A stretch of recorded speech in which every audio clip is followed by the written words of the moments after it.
बहुत अधिक असंतोष था। काय की मान लेते हैं वहाँ का जो सैनिक था उसमें अधिक से अधिक असंतोष था। सैनिक के पद पर किसानों को बहाल किया जाता था। फ्रांस में जो सैनिक बनता था वह कौन बनता था? फ्रांस का जो किसान लोग होते थे वह वहाँ का क्या बनता था? सैनिक बनता था।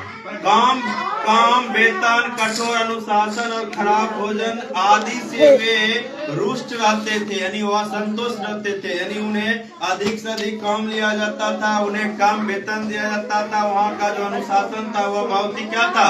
कठोर था। और वहाँ यह था कि उनको अच्छी तरह से भोजन भी नहीं मिल पाता था। इससे वहाँ के जो फ्रांस के जो सैनिक थे वह क्या थे? सरकार से असंतुष्ट थे। सेना के निम्न पदों पर उनकी नियुक्ति होती थी, यानी सेना का जो सबसे निचली पद होता था उस पद पर फ्रांस के आम नागरिकों का नियुक्ति होता था। उच्च पद कुलीन वर्ग के लिए सुरक्षित थे, यानी कुलीन वर्ग जो मान लेते थे कि जो लड़ाई करते थे, जो मान लेते हैं कोई कष्ट होता था या लड़ाई करते थे, उसको कुलीन वर्ग कहा जाता था फ्रांस में। आर्थिक एवं सामाजिक स्थिति की वजह से फ्रांस की सेना ने भी आगे चलकर क्रांतिकारियों का साथ दिया। जब मान लेते थे या सरकार से असंतुष्ट थे, यानी पूरी तरह से संतुष्ट नहीं थे, तो आगे चलकर जब सैनिक समझ गए कि जब तक हम क्रांतिकारी साथ नहीं देंगे तब तक हमारा स्थिति सुधरेगा नहीं, तब ये लोग जाकर आगे चलकर क्या किए? जो क्रांतिकारी थे उन्हीं को यह साथ दिया फ्रांस के सैनिक ने। अब है व्यक्तिगत एवं धार्मिक कारण। व्यक्तिगत एवं धार्मिक कारण।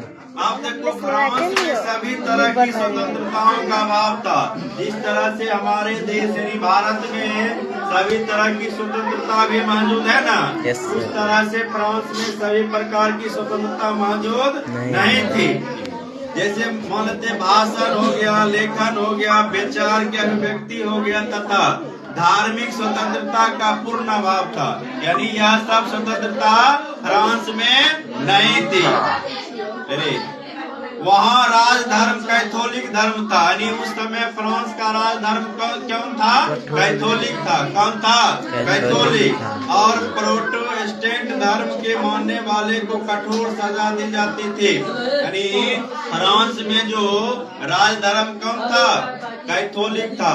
यानी वहाँ का राष्ट्रीय धर्म क्या था? कैथोलिक। जो मान लेते कैथोलिक धर्म मानने वाले व्यक्ति नहीं होते थे उसे कठोर सजा दी जाती थी। इतना ही नहीं, व्यक्ति